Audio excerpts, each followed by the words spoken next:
Welcome. Welcome from Carol and Dave Scott and our dog Baird. Today we're going to do the first part of two parts of a series on the western shores of the Chesapeake Bay. I hope you enjoy it. The western shore of the Chesapeake Bay. Many of you are familiar with the eastern shore, going over there to the beaches in Delaware and maybe even Virginia, as well as Maryland. But fewer people have traveled along to some of the remote parts of the western shore. I hope that you will enjoy going to those places that I've put stars today. If you've been to many of them, I hope that you'll enjoy going to them again. For those of you who have not been to them, I hope that we'll educate you on some of the areas.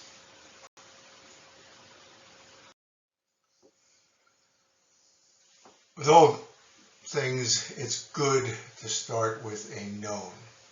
This is an aerial view of the inner harbor of Baltimore. It meanders on out, going all the way out to the Chesapeake Bay. The circle on the, or oval on the right, on the left, is the National Aquarium. It's not just a place to go see dolphins and fish floating around in tanks. It is an institution that does a significant amount of research on how to protect the world's endangered marine life. The aquarium tanks hold over 2 million gallons of salt water that needs to be continuously filtered and oxygenated. The tanks hold over 17,000 species of marine life. The oval on the right is the USS Constellation. It saw service from 1797 to 1853. Her major battle occurred in an undeclared war between the United States and France. France was providing military support to the privateers who were attacking U.S. merchant ships. The Constellation and her 36 guns outfought the French and stopped the privateering.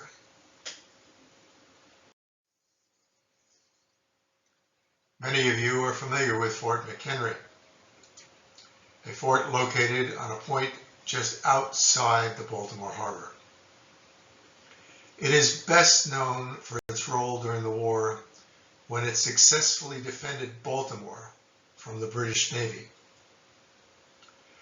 Most of you are probably aware of its connection to our national anthem. Francis Scott Key, who was imprisoned on one of the English ships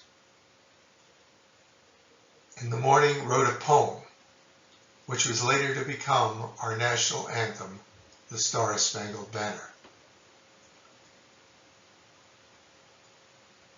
Francis Scott Key,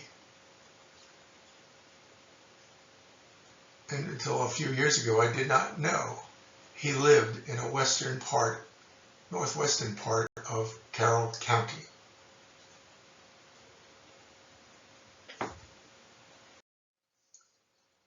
This is a site a lot of people know, maybe not from the air, but certainly going over these two bridges. It is the Bay Bridge connecting, shall we say, the mainland of Maryland to the eastern shore. It has not always been two spans. The first span was built in 1952 and the second span was built in 1973. They're almost identical. It's easy to spot some of the difference and changes, but some people say we need another bridge because of the traffic jams that occur there in the summer. Just to the southwest of the Bay Bridge is Annapolis, the state capital of Maryland, a place that is also a favorite of boaters going up and down the Chesapeake Bay. Nice place to pull in for a day, to walk around and enjoy the atmosphere of Annapolis. This is the view of downtown Annapolis looking out towards the Chesapeake. Those structures going up in the air are antennas for the U.S. Navy. The rectangle in orange outlines the U.S. Naval Academy. I'm not going to spend a lot of time on going through Annapolis. It's a place I'm sure a number of you have visited. If not, it's a nice day trip to go and walk around and see some of the sights. But I'm going to focus on the United States Naval Academy. It was founded in 1845 and has been a place of learning except during the Civil War, when it moved briefly to Newport, Rhode Island, and shared facilities with the Navy's graduate school, the Naval War College. I'm proud to say I am a graduate of the Naval War College. The Academy is located on a 338-acre site or campus where the Severn River, the small river, comes and flows into the Chesapeake Bay.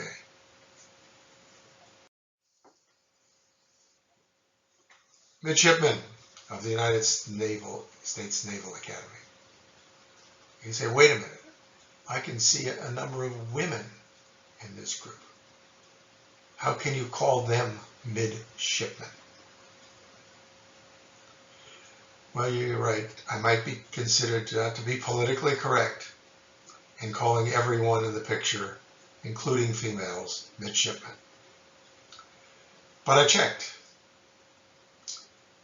And until further notice, all members at the Academy, Naval Academy, male or female, are called midshipmen.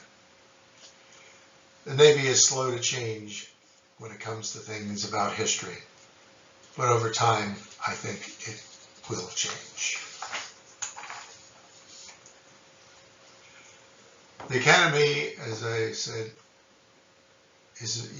was established in 1845 and is the second oldest of the 4 U.S. Service Academies. The Academy, the Military Academy at West Point, predates the U.S. Naval Academy. It educates officers for commissioning primarily into the United States Navy and to the United States Marine Corps. As an educational facility, it is highly ranked, with a student ratio that is the envy of other schools. Classes have an 8-to-1 ratio of students to professors, as well as courses in science, engineering, and navigation. They are trained in leadership skills, ethics, we can certainly use that, and military law.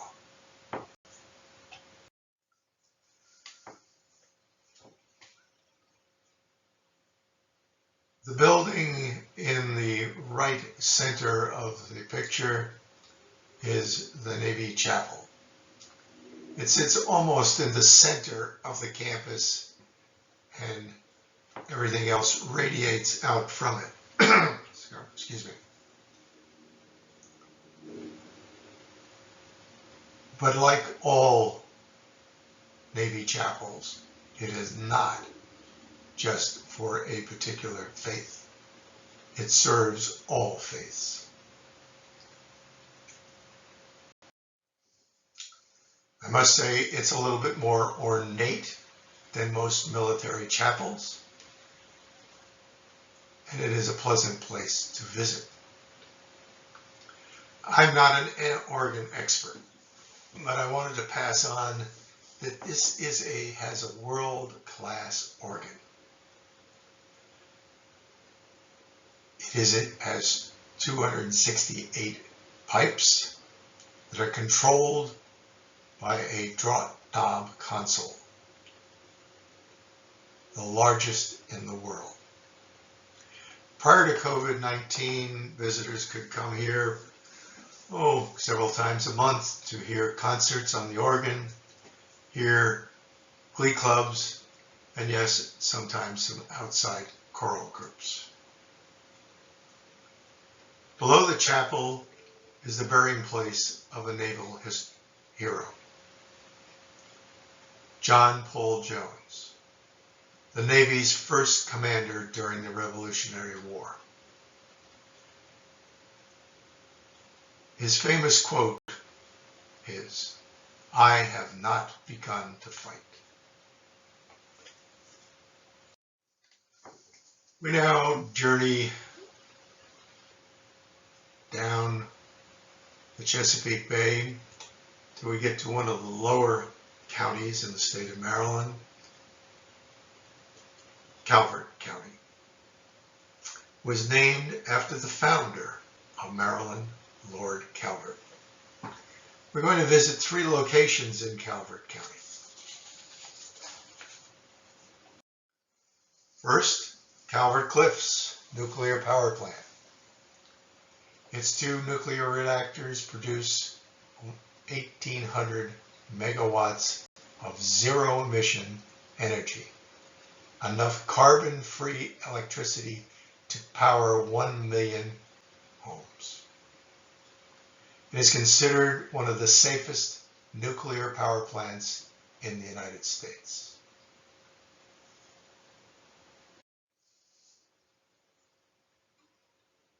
The power plant is named after some very important group of sandy cliffs.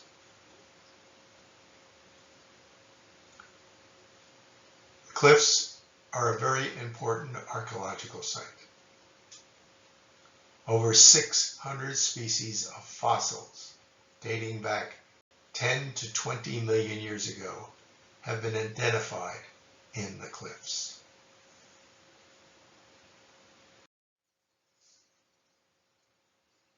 Even if you're not digging fossils, it's a nice place to walk along the shore and enjoy the Chesapeake Bay.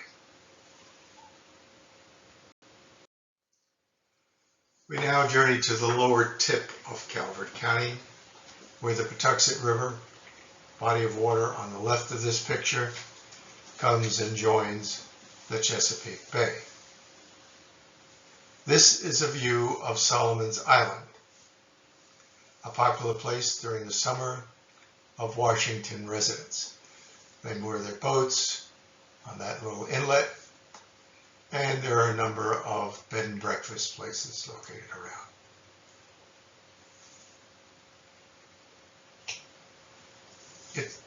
Where the arrow is located is also a fairly large, about 600 people live there in a retirement community.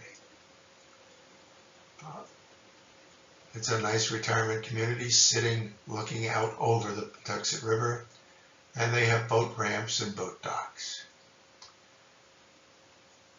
To the left of that arrow, where there's a lot of trees, is a U.S. Navy Recreation Center.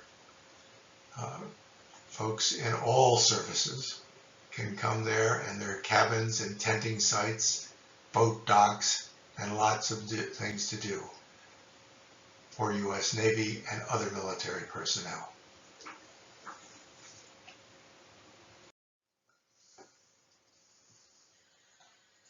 We're now going to leave Calvert County and go over a bridge into St. Mary's County, crossing the Patuxent River.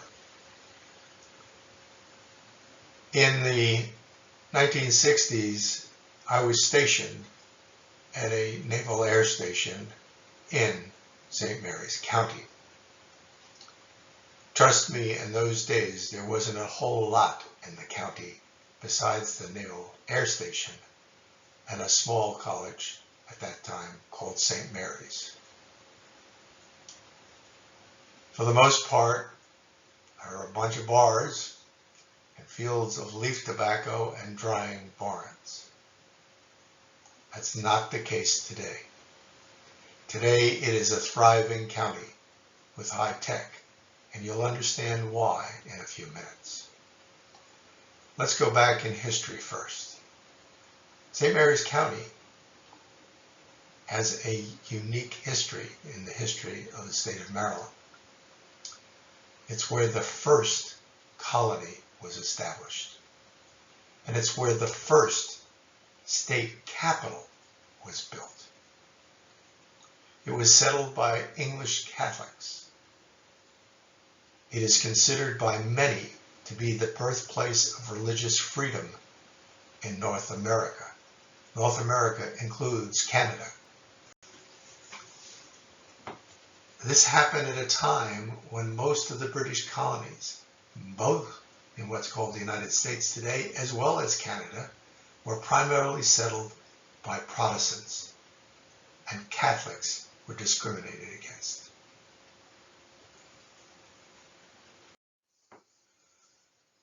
We will be visiting 3 locations, mostly in the southern part of the county. Those areas are designated by the arrow pointed down, the red rectangle, and the ball all the way down the right.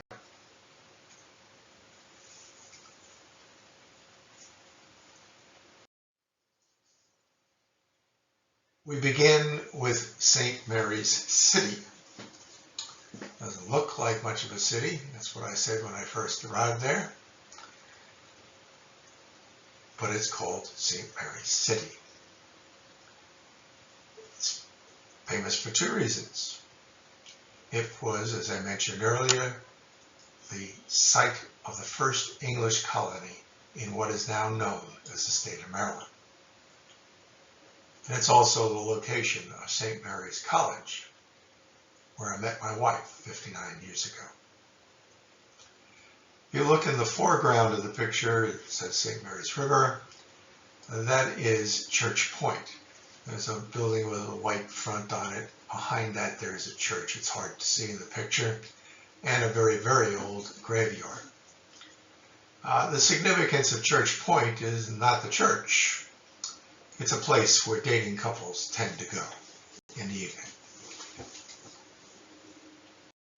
But let's begin with Lord Calvert and his original settlement.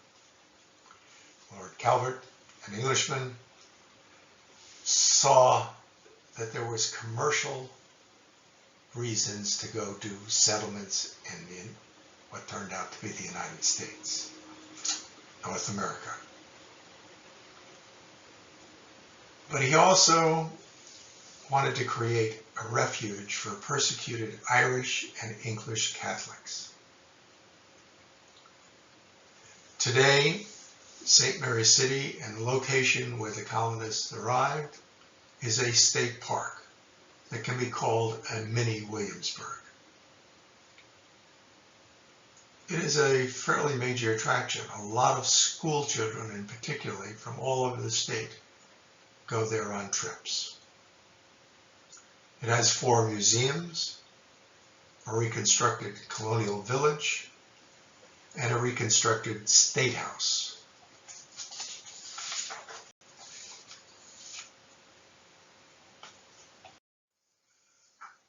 The passengers arrived on 2 ships, the Ark and the Dove,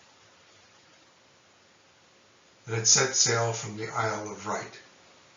That's part of England. In November 1633, a long, hard winter voyage. There was a priest on board the Ark, and after they arrived, it became the first site in North America where Catholic Mass was said or celebrated. This particular vessel is not the original. It is a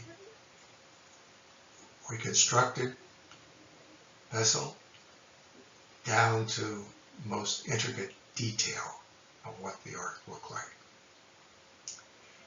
You can visit it when you go to St. Mary's City, see how the folks were crammed down underneath the deck. You can also see it sail, or you can sail on it. It goes 2 or 3 times a year down St. Mary's River to the Potomac River and then out and turns around and comes back up to its moored point.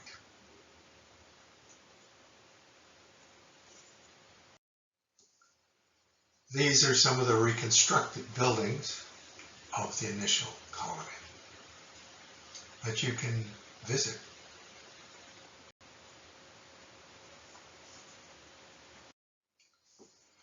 During the summer months,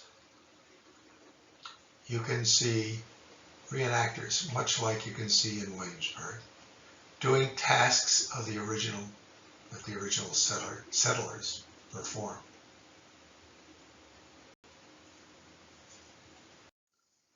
You think about it. Got 2 ships, they sail up the bay, they sail up the Potomac, they sail into this little river, now called the St. Mary's, and they come up on land, and they have to get off and cut down trees, wonder about the Indians around them, and build structures. Not an easy life. Besides being first in terms of religious freedom, the colony was also progressive in terms of having a woman in a leadership role. Lord Baltimore was interested in a colony, but he was more interested in economic things, and he went off sailing to enhance his financial status by making other colonies. And Margaret Brent became a leader of the colony. Unfortunately, several years later, Lord Calvert came back and was a male chauvinist and removed her from the leadership position. She continued to be an economic driving force within the community.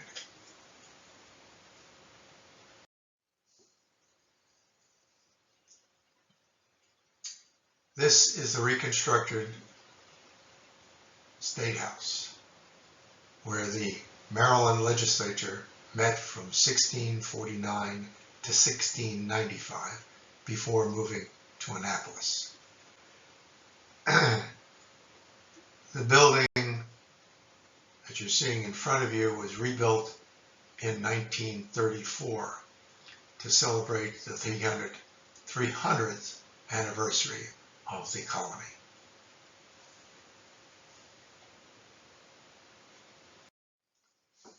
St. Mary's College of Maryland, it's a different place from when Carol went there and I used to see her. St. Mary's College was originally known as St. Mary's Female Seminary.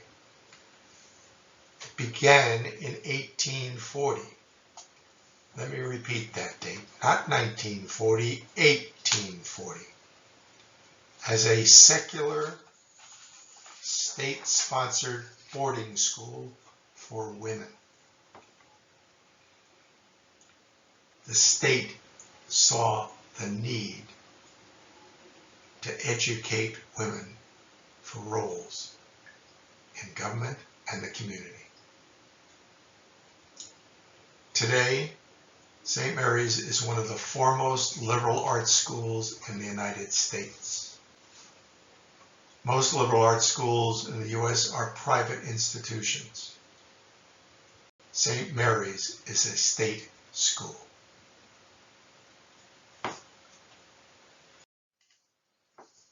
As I said, I met my wife at St. Mary's at a dance. This was her dorm. She lived up on the top floor. Some of you will remember back in the 60s, the strict regulations about dating. At this point in time, this was an all-girls school. It's not today, it's co-ed. And so there were strict regulations about dating. On Friday and Saturday night, the doors that are just beyond those steps would be locked exactly at midnight.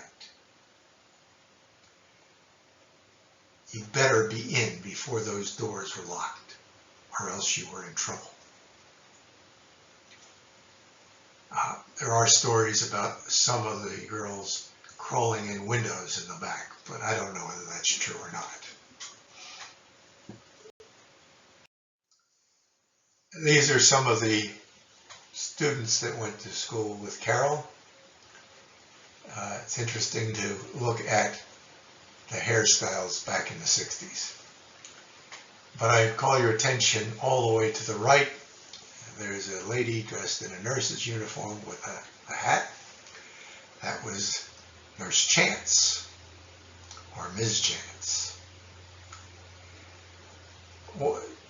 The duty to lock the door at midnight rotated between several women.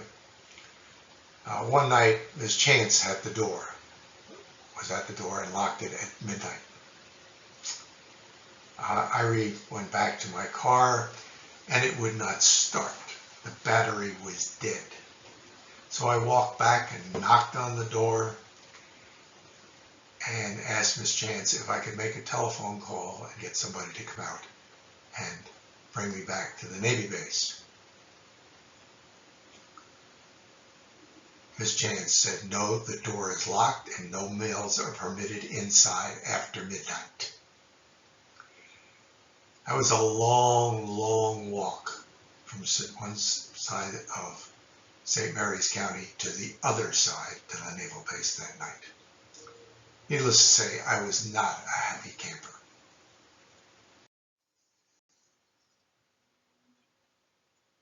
The picture on the right is something new. It was just commemorated within the last year.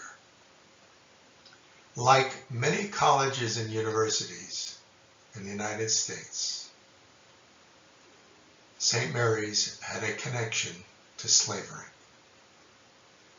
In its early days, prior to the Civil War, the college owned slaves. When this came to the attention of the college president, she decided to do something about it. She is pictured in the picture to the right, looking at this unique structure. What it has in glass, the names and sometimes the occupation of a slave that served the campus of St. Mary's. You can see one that I can read from here, Charles Brown. It not only had the people that did the work, but also their family and children. Their names are engraved on glass. You can walk around the outside and see the names. But if you look at the picture on the left, if you go there in the evening, there are lights inside that structure which eliminate the names out onto the ground. And you can read them as you walk around.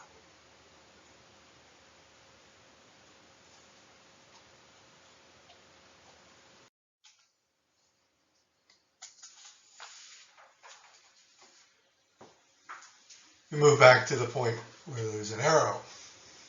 It's a peninsula or point, whatever you want to call it, that comes out into the Chesapeake Bay. On one side is the Patuxent River, and in the other side is the Chesapeake Bay. This is the Naval Air Station, Patuxent River, Maryland. Better known locally and today by me as Pax River. The base was established in 1943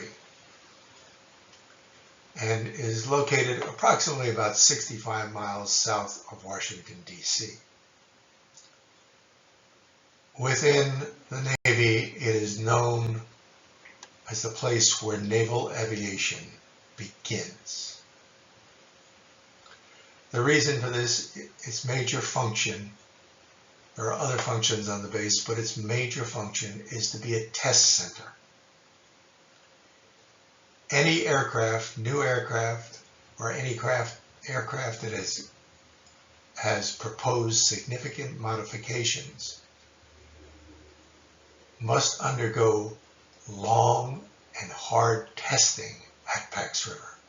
That testing can take a year or two before an aircraft is certified to go into production and into the fleet. That testing includes structural, sometimes bending wings to the point where they break, electronically. Are there things in that aircraft that interfere with each other electronically? Can it be interfered with externally? And most importantly, determining the flight dynamics of that aircraft. To do this, it requires hundreds, if not thousands, of test flights and computer simulations. That job does not end when the aircraft is certified for the fleet. Every model of aircraft used in the Navy, there are at least 2 to 3 copies at Pax River all the time. Why? Because they are continued to be tested and tested and tested to find out if there are any weaknesses that need to be corrected. It's better to find weaknesses in a test program than there is in the fleet, where it could endanger the lives of those that fly. This is the approach coming into runway 24. I put it up, it doesn't show the entire base. By the way, out there to the left is a lovely officers club that just looks out over the bay, but that's an aside. I put it in because of 2 reasons. These runways are very active in all sorts of weather.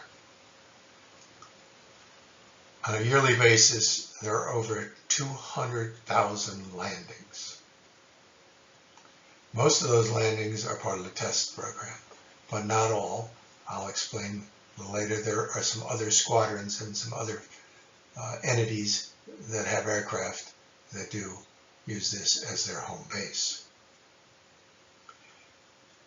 Pax River is the largest employer in the community, meaning St. Mary's County. It has over 20,000 employees on the station. This includes 3,000 active military personnel, almost 8,000 federal civilian employees, 9,000 defense contractors. In addition to those that work on the base, a number of contractors have built research and support centers outside of the base.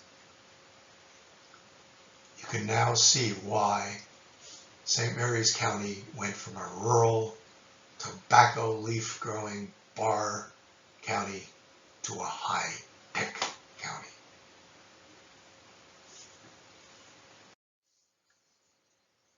The Naval Air Test Center, as I mentioned, is not the only organization on Pax River. There are several others. One of those is the Test Pilot School.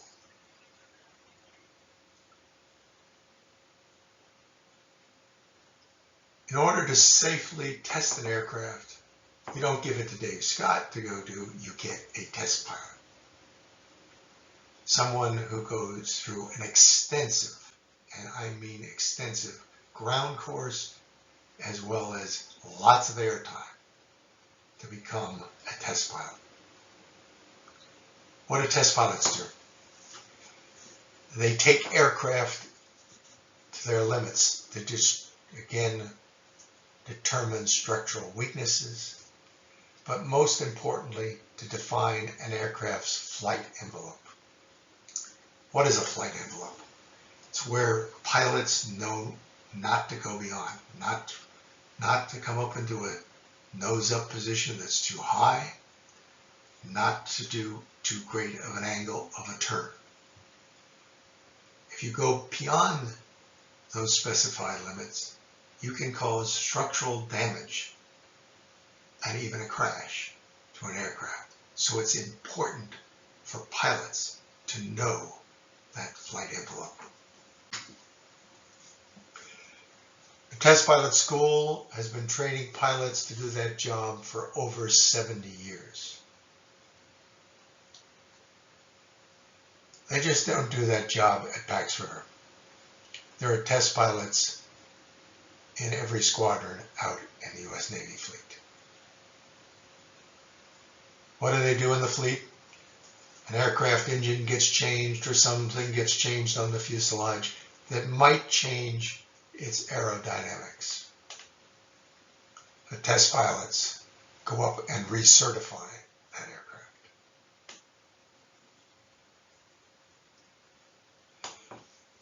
If you were to be on Pax River and go off into a town called Lexington Park, you will come to a restaurant/bar called The Roost. It's been there for a long while. If you go in, look at the walls. You will see autographs of some of the early NASA astronauts. You can see autographs of folks like John Glenn and Scott Carpenter. Why wouldn't they be there and they're autographed? Because NASA didn't have a training facility in the early days leading up to spaceflight. And so early astronauts trained here at the Naval Test Pilot School.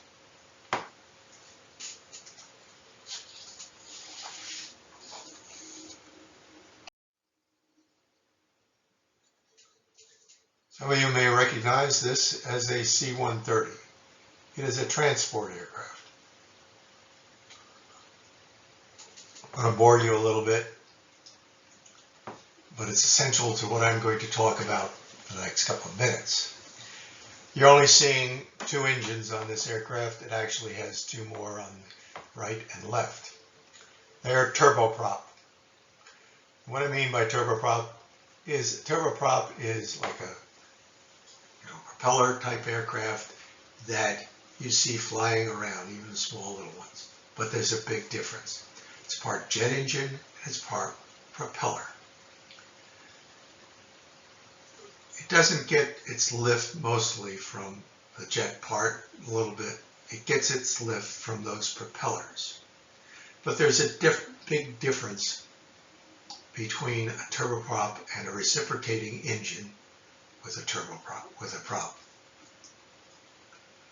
And that is that the engine on these equipped with a turboprop engine, a plane with a turboprop engine, the engine rotates at a constant speed, in this case 5,400 RPM. So if it goes at a constant speed, how do you get push? Well, you get push and lift because those propellers on the aircraft, on the engine, can rotate. It can change what we call the pitch. As the pitch changes, more air is forced back over the wings and behind the aircraft, pushing it forward. So when the throttles are pushed forward, it's not changing the engine speed, it is changing the pitch. Those propellers can go forward, can go back, I should say, so they're pushing air over the wing, or they can be pushed the other way and push air out. And that is going to become important when I tell you this next story. Those crazy test pilots and the US Navy decided to land one of these C-130s on an aircraft carrier. Well, most of you know planes that go on an aircraft carrier are fighters or small, or helicopters, or things, small little aircraft called a cod.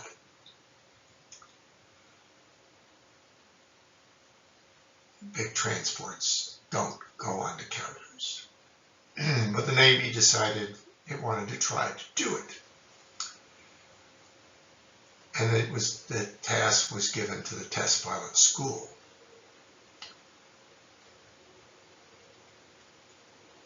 Well, there's two difficulties. One, aircraft that land on carrier have what's known as a tail hook. And that hook is put down when the aircraft comes in and the nose flares up. The tail hook connects to wires on the deck. There are 3 wires. You miss the first, you miss the second, hope you get the third. Stops you. The problem with this is those aircraft are built to withstand the force of that being stopped by the wires. C-130 does not have that kind of structural strength. So putting a tail hook onto a C-130 was not practical. It would have been a disaster. Forget about practical. It also has a long wingspan with 4 engines. So they had to figure out how are they going to do this.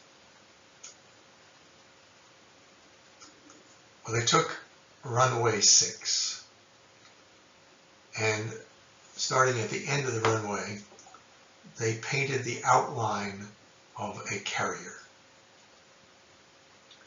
with various stripes going across at number of feet markings.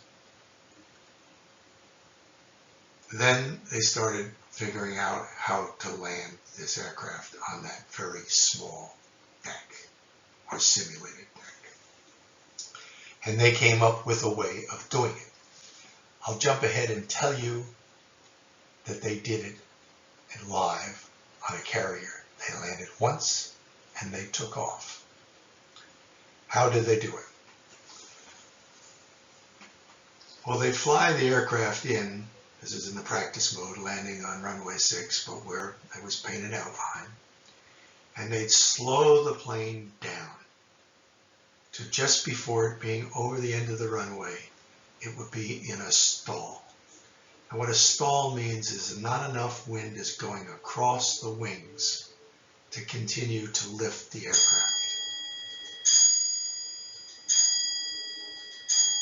At that point, without any lift, the aircraft drops like a rock. So they needed to get it down to where it was almost touching down before this stall occurred. A very, very tricky operation. Once the stall occurred and the plane started to drop, they reversed the pitch of the propellers. So now no wind is going across the wings, but it's blowing out and they've got throttles full tilt. They came to a point where they could stop that aircraft within 75 to 100 feet. And they did it, landing on an aircraft. Well, now you got a problem. How do you get an aircraft this large off a carrier? Well, most planes that take off from a carrier go in a catapult. A catapult is connected up to the front wheels. It's like a great big shotgun that fires you off, gets you up to rotation speed. C-130, it's about 130 miles per hour, 130 knots, I should say, and it gets you up instantaneously. It's a joyride. Well, again, you couldn't put a C-130, it's too large, catapult couldn't take and move that mass, and the aircraft probably would have fell apart with the shock of the catapult. So they came up with an ingenious way to have it take off. They would physically move the aircraft to the end of the outline of the carrier. They would put chocks, big chunks of wood, underneath the rear tires. Start up the engines, get them running smoothly, and then start to increase the pitch of the props very, very slowly until enough wind was going over the wings that it started the aircraft to lift. With the chocks in place, the nose wheel, or the nose, came up. When the nose came up to a certain angle, then the chocks were pulled and the aircraft went, the propellers that went full throttle, and they would go down the runway, and they achieved getting off before they hit the end of the paint of the runway. Likewise, they did that in actual practice after landing on an aircraft carrier. Bottom line, this is something that was done in the 1960s. It was never done again because it was determined that the average pilot, and I agree with this, would not have the ability to do that kind of landing. Only a qualified test pilot.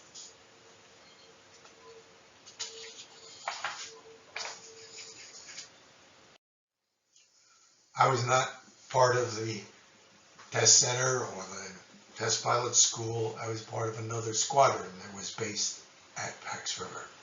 It was our home base.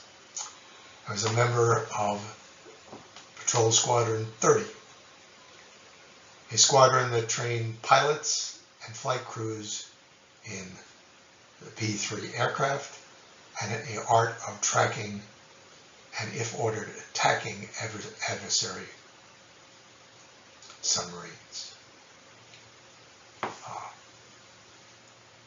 Just below the number 5 and the front nose wheel, there's a bomb bay where 4 torpedoes are located that can be dropped to kill a submarine.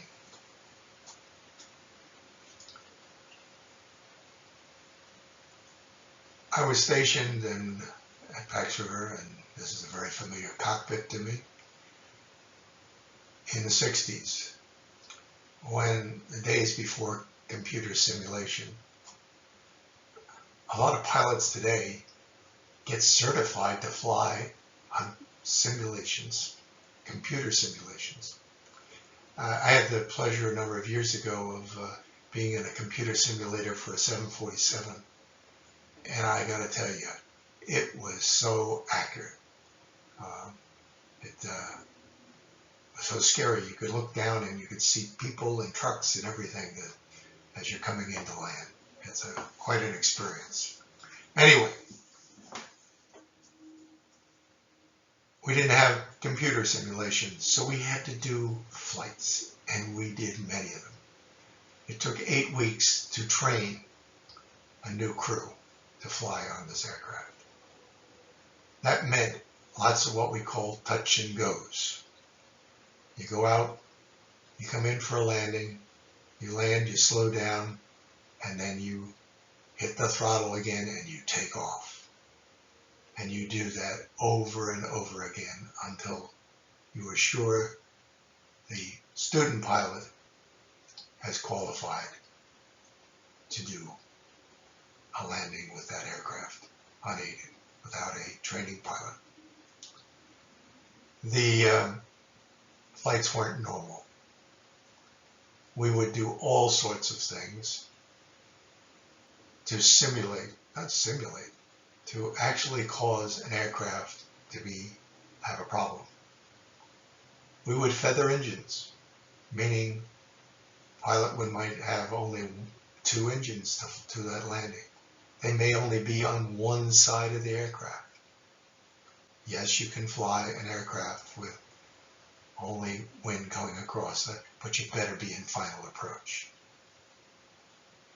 This aircraft can actually fly on one engine, but you better be near an airbase because you lose about 500 feet every 10 minutes. You better have been at altitude when you started. Anyway, in addition to doing lots of touch and goes, we spent a lot of time going off the coast and meeting up with U.S. submarines and going exercises where they tried to evade us and we tried to find them. That was the job of this entire crew, was to locate and be in a position to destroy that sub. We'd never destroy a U.S. sub, but to be in the position if it was a Soviet sub to do so. The final test was to actually go out and find and track a Russian missile sub. In those days, they cruised in what was called the box, about 200 miles off the coast of the United States. So we knew where they were approximately, but not their actual location for the day.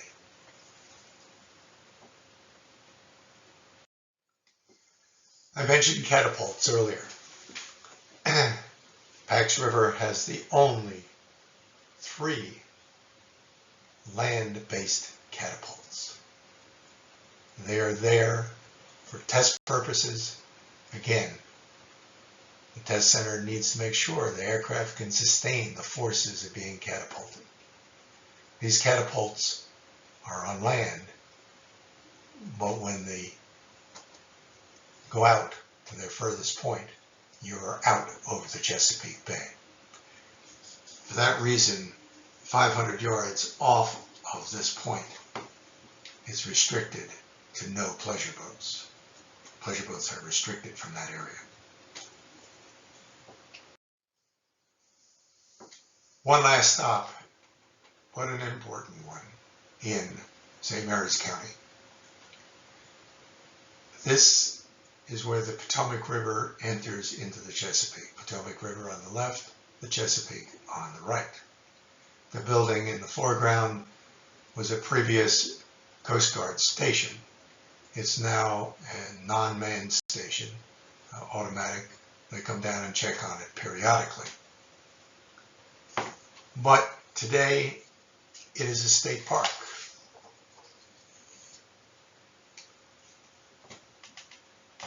A very nice state park. Back where all those trees are, there's some cabins and camping sites, and there's a boat ramp, and you can bring your boat down and launch it there and go out into the Potomac and then around into the Chesapeake.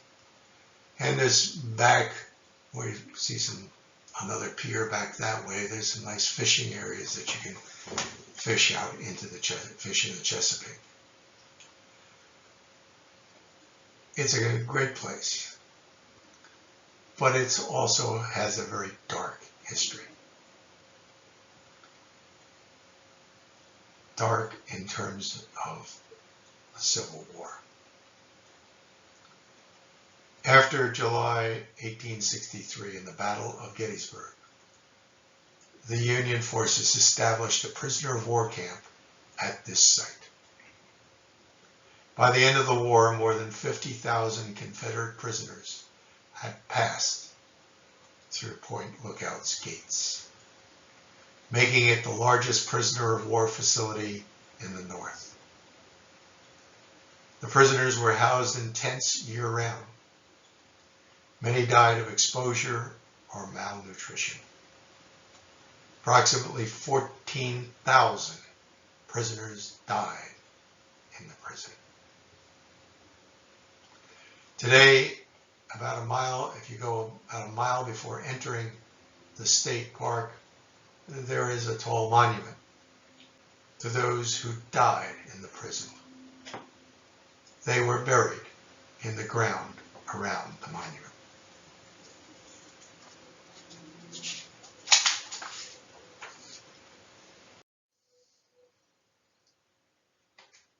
This is a picture of, or not a picture, but a drawing of the camp.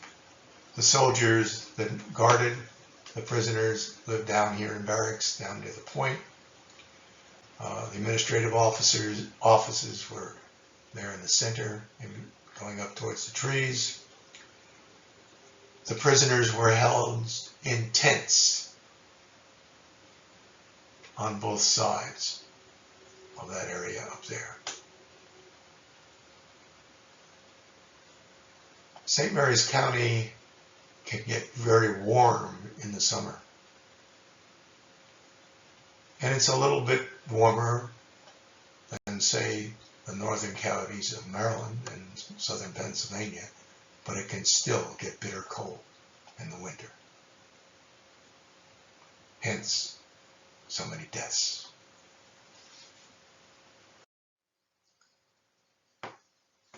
We now head across the Potomac River,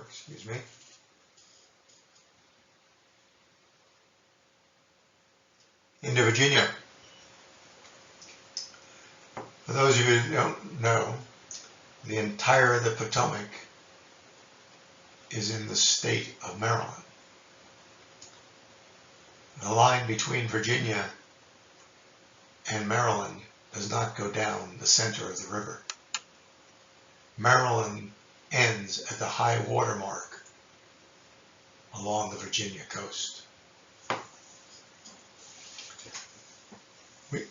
This area of Virginia is outlined in the various shades of green, is known as the Northern Neck.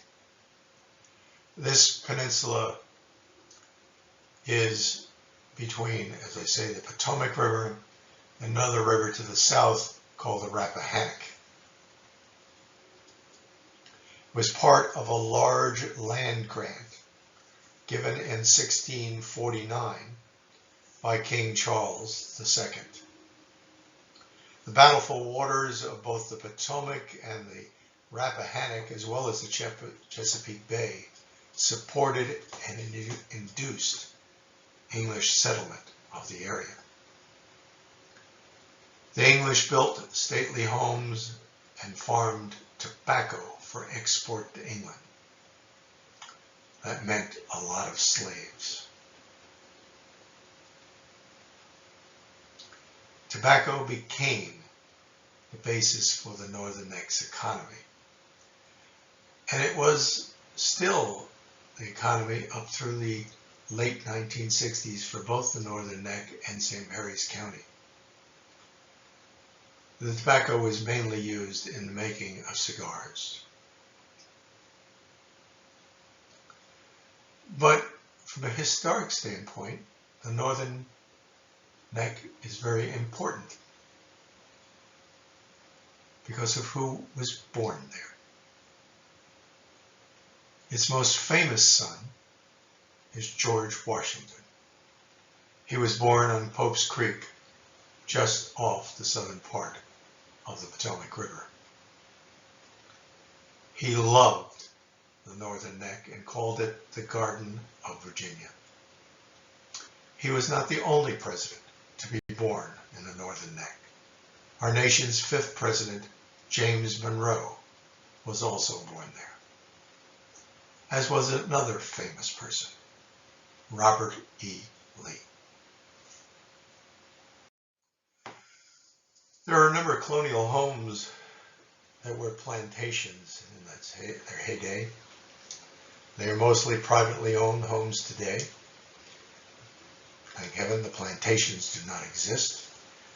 I don't know of any in the Northern Neck that are open for visitors, but you can drive by and see these stately homes. Today, Northern Neck is a very rural area. There are a lot of people that have summer homes there, live in Washington, Richmond, Northern Virginia. But it doesn't have a lot of highways, small back roads, so it's still fairly rural and very enjoyable, particularly as you look out over the water at sunset.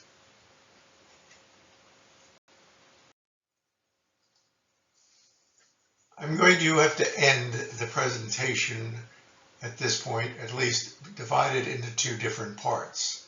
That's the reason being is if I did the entire presentation at one time, it would be over 1 hour and 45 minutes.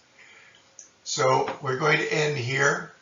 Please join me for part 2, the Tidewater area, which will be shown at a later time or date. Thank you.